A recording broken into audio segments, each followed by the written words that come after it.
Bonjour à tous, l'épisode de Compte sur toi de cette semaine sera consacré à la gestion, entre guillemets, de sa souffrance émotionnelle.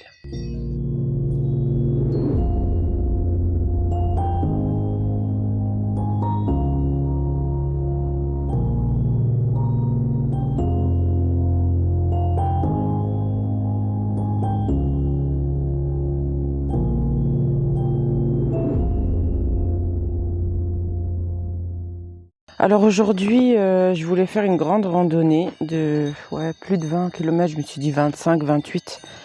Mais je suis partie tard en fait parce que je suis trop fatiguée. Et donc je suis partie sur un tour que je connaissais bien, ce qui va vers le Grand Ballon, je crois que c'est 14-15 km. Et c'est déjà pas mal pour l'état de forme que j'ai. Parce que cette semaine, j'ai dû gérer pas mal de souffrance, de gens en détresse carrément, de malheur. Donc ça m'a beaucoup fatiguée, plus mon travail et ce que je vis moi aussi, des fois j'ai tendance à l'oublier. Donc voilà, aujourd'hui je suis dans cet état-là, donc je me suis dit je vais faire tranquillement, pas me surcharger parce que les balades c'est vraiment un côté plaisir et pas une course, ça doit rester ça parce que souvent des fois quand on fait des activités comme ça, surtout avec les outils actuels, montres connectées, tout ça, calculer la distance, la vitesse, on est tenté d'aller vers la performance et on oublie qu'on est là avant tout pour le plaisir. Donc j'ai fait la première partie, là vous avez entendu à côté des vaches, comme ça je trouvais que c'était marrant et on va attaquer. Et là je vais essayer de parler en marchant, j'espère que ça va aller parce que en fait il va bientôt pleuvoir et j'avais envie de parler dans la nature et pas forcément dans la voiture, donc je vais le faire en marchant pour pas trop me faire déborder. Donc je disais que cette semaine j'ai peut-être franchi un petit cap de nouveau. J'ai l'impression de dire ça chaque semaine, mais là j'ai eu énormément de messages suite à une vidéo que j'ai faite sur l'aliénation parentale et le fait de vivre ou pas avec un enfant manipulé. Et vraiment j'ai eu une avalanche de commentaires, de prises de contact de personnes qui ne voient plus leurs enfants ou qui souffrent de les voir justement, mais parce qu'ils sont manipulés, donc odieux, donc qui transforment la vie de ses parents en un enfer. En fait, c'est pas différent de ce que je dis depuis des années, mais je sais pas, par la magie des réseaux sociaux, les vidéos des fois, elles impactent plus ou moins à tel ou tel moment. Et peut-être, je dis bien peut-être, que mon heure est venue, ma saison est venue d'avoir plus d'impact dans mon message. En tout cas, voilà, cette vidéo elle a été vue par énormément de parents et bon nombre d'entre eux m'ont raconté leur vie cette semaine. Et donc, la majorité des cas, c'était des gens qui disaient que tout ce que je disais, c'était exactement ce qu'ils vivaient. C'était l'enfer que je décrivais dans cette vidéo, qui ne savaient pas comment s'en sortir. Et vraiment, c'était très très difficile à lire, même parce que il y a des papas, des mamans qui avouent qu'ils n'en peuvent plus, qu'ils ont envie de laisser tomber cet enfant, qui leur rend leur vie infernale. Donc, faut dire que si vous écoutez ce podcast et vous ne connaissez pas l'aliénation parentale, c'est le fait de transformer son enfant en une arme pour détruire l'autre parent qui a été coupable de vous quitter. Voilà, vous vous vengez de ce parent, de votre ex-conjoint, grâce à votre enfant. Et donc, pour faire ça, vous allez raconter n'importe quoi à cet enfant. Vous allez calomnier l'autre parent. Vous allez l'attaquer en justice. Vous allez en fait prendre l'enfant comme une espèce de petit allié, former une équipe avec lui. Et cet enfant va se sentir en devoir de surveiller le parent, entre guillemets, sain, de lui rendre la vie difficile pour être loyal avec le parent manipulateur. Et donc, c'est ce qu'on appelle le conflit de loyauté. Et ça, malheureusement, c'est très difficile à déjouer, mais même à prouver. Et donc, quand je poste cette vidéo et qu'elle est visible par bon nombre de personnes, notamment sur Facebook et TikTok, mais beaucoup Facebook parce que la plupart des parents, on va pas se mentir, ils sont sur cette plateforme. La moyenne d'âge, elle est là, elle est de, je pense, 40-70 ans sur Facebook. Donc, les gens se sentent concernés. Et en fait, ça leur fait un bien fou parce que ils voient enfin quelqu'un parler de leur vie, de leurs problèmes, à visage découvert, parce que c'est très difficile d'en parler quand on est un parent qui subit cette situation. Quand on subit ça, on n'est pas fier. C'est vraiment paradoxal parce que on est victime d'une folle ou d'un fou qui utilise votre enfant, victime d'un enfant que vous avez envie de protéger, nourrir, loger, mais qui est votre ennemi et qui vit chez vous. Donc vous n'êtes pas fier de dire ça aux gens, ce que vous vivez, quoi. C'est pas glorieux. Parce que vous avez aussi des gens qui n'ont aucune intelligence émotionnelle, qui vont vous poser des questions du genre mais comment ça se fait? Enfin, ils commencent à avoir des doutes sur vous, sur votre attitude, sur votre comportement, pour que votre enfant se comporte de la sorte. Pour eux, c'est inconcevable qu'un enfant n'aime pas son parent et lui fasse subir la misère. Et encore pire, quand vous décidez de laisser tomber, parce qu'au bout d'un moment, c'est ce qui se passe, quand on est fatigué, quand on n'a plus d'argent aussi, parce que faire des démarches juridiques, saisir le JAF, le juge des enfants, faire des expertises, tout ça, ça coûte de l'argent. Donc, et pour quel résultat?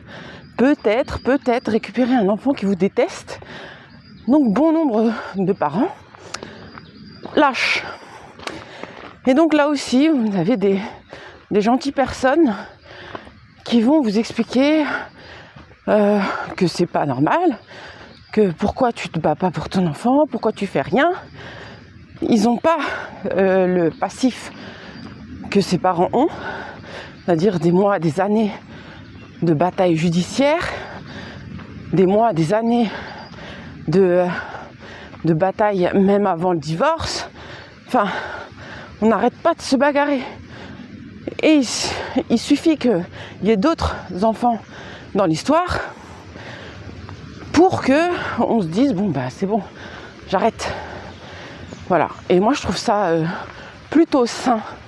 Malheureusement, on ne peut pas expliquer ça à tout le monde. Tout le monde n'est pas en mesure de comprendre cette attitude-là, ce processus-là, le fait d'être tout le temps triste aussi, enfin mélancolique.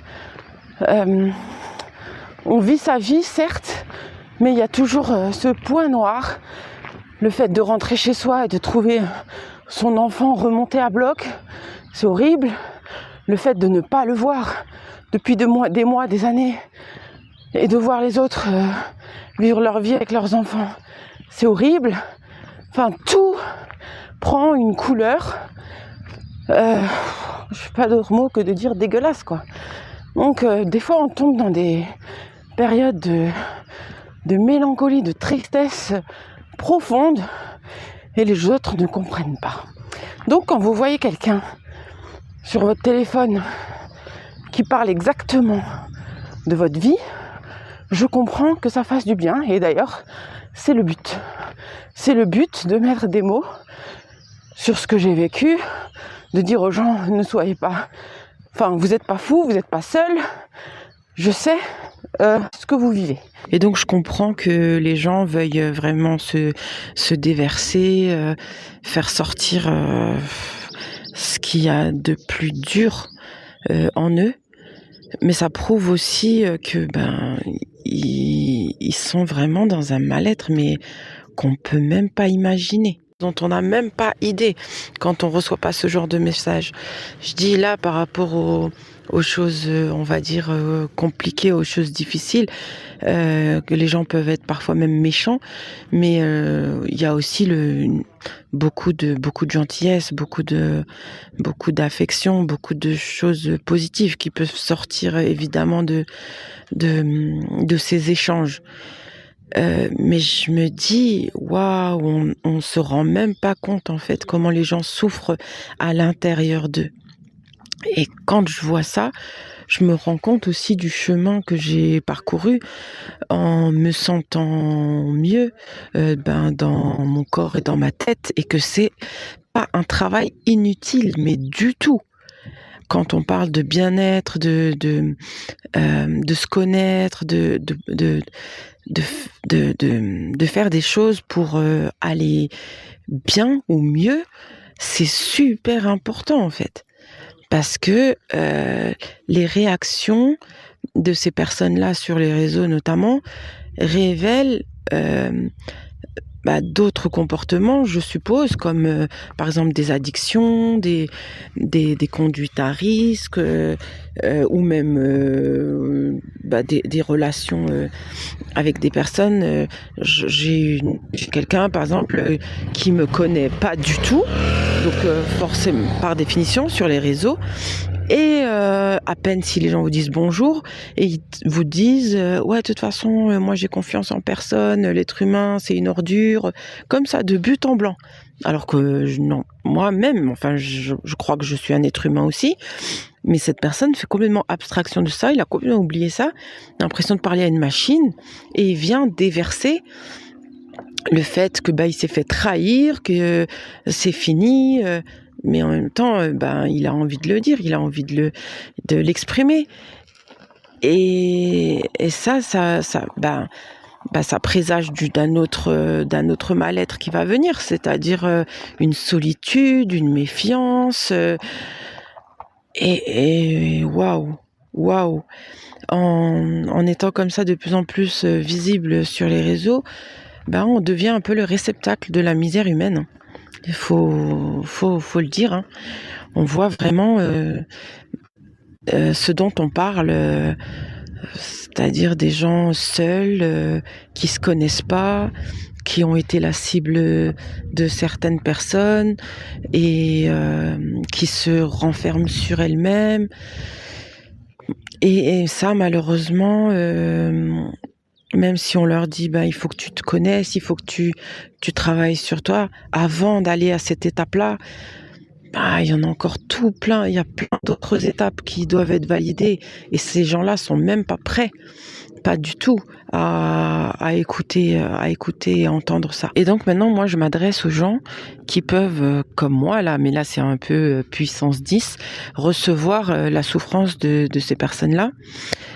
Par n'importe quel biais, que ce soit une réaction bizarre, des mots méchants. En fait, il s'agit d'écouter, d'être là peut-être, ou pas, des fois non, mais tout en se protégeant soi, mais ne pas devenir égoïste non plus. Et ça, c'est tout mon dilemme aujourd'hui, parce que moi, je suis quelqu'un de foncièrement empathique, et surtout quelqu'un qui vient parler d'une souffrance que j'ai déjà vécu, et je pense que ça parle à beaucoup de gens. Quand vous êtes passé par un chemin terrible et que quelqu'un vous dit, vous parle de son chemin à lui qui ressemble au vôtre, vous êtes tenté de lui venir en aide et tout. Donc il faut trouver le moyen. Moi, je pense qu'il faut rester foncièrement humain et continuer à tendre des mains pour ne pas laisser l'autre mourir, souffrir, s'empêtrer dans des situations alors qu'on pourrait peut-être lui donner quelque chose, mais sans s'oublier soi-même. Parce qu'il y a des gens, vous allez les alimenter. En fait, ils sont juste là pour déverser. Je vais utiliser une image un peu triviale, mais en fait, vous devenez un toilette émotionnel où les gens viennent se décharger, évacuer ce qui leur fait du mal, sans jamais penser déjà à vous, avoir un sentiment de réciprocité et vous demander et vous comment ça va, ça il y a même pas, et sans peser les termes, sans faire attention à votre sensibilité à vous. Non, vous êtes vu comme quelqu'un qui reçoit, parce qu'en plus si vous avez un peu des qualités d'écoute et d'empathie, eh ben c'est très agréable pour les personnes qui souffrent d'avoir quelqu'un comme ça. Donc voilà, je suis en train d'apprendre une nouvelle compétence, celle de mettre une distance par rapport à certaines personnes qui peuvent avoir des difficultés, et leur proposer des solutions qui ne sont pas forcément juste une écoute passive ou juste, on va dire entre guillemets, me consommer moi. Et puis basta, parce que ça aussi c'est très fatigant d'essayer d'aider quelqu'un et que ça ne change rien. En fait, donc qui a aucun impact. Si encore vous disiez à quelqu'un, voilà, telle ou telle chose te fait du mal, peut-être que tu pourrais faire cette chose-là pour aller mieux. Alors il s'agit de faire un petit pas, parce que forcément on va pas changer tout du jour au lendemain et tout.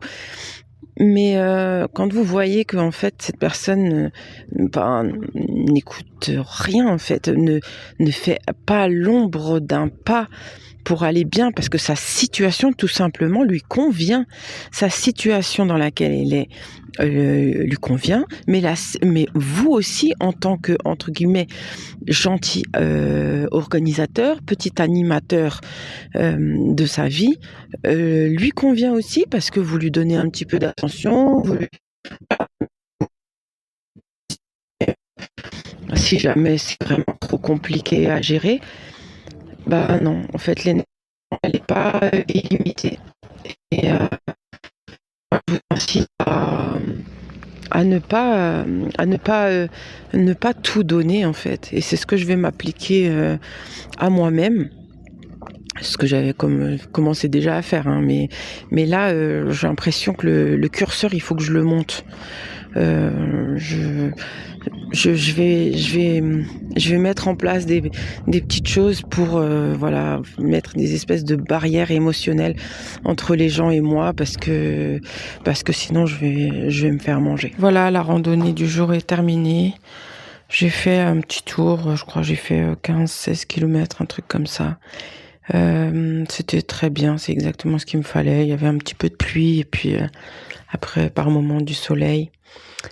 Donc c'était exactement ce qu'il me fallait pour évacuer justement ce trop plein d'émotions négatives que j'ai pu recevoir de certaines personnes tout au long de la semaine, avec des fois 2, 3, 4 contacts par jour de gens qui se reconnaissaient dans mon témoignage. Et donc voilà, je voulais faire part de ça, dire que c'est au travers des autres en fait qu'on se rend compte qu'on va bien. Paradoxalement, les gens se rendent pas compte en fait qu'ils vont vraiment mal, et qui se jettent sur un inconnu pour déverser absolument tout leur mal-être, toute leur histoire, des choses qui tournent en boucle dans leur tête.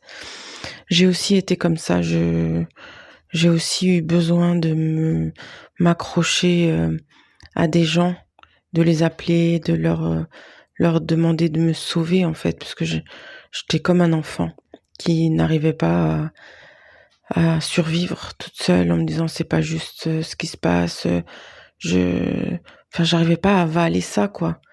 Toutes ces choses qui se passaient dans ma vie. Et là, je vois des gens qui ont 40, 50, 60 ans, qui sont encore dans cet état malheureusement.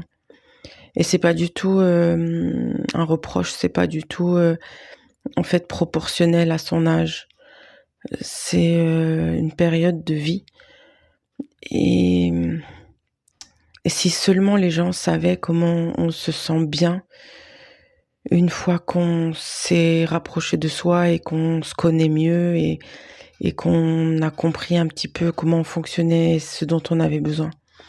Voilà, c'était ça l'objet de mon message, cette semaine, de me dire que vraiment je suis très, très contente du chemin parcouru et par contre je suis vraiment triste pour ceux qui sont encore en train de patauger et vraiment je leur souhaite, soit de rencontrer quelqu'un qui leur donnera, des éléments, des outils, une voix, une parole pour, les aider à se sortir eux-mêmes d'une situation difficile ou, je sais pas, qui prennent conscience. Ça peut être aussi ce podcast, hein, ça peut être n'importe quoi. Faut juste, ouvrir les yeux, en fait.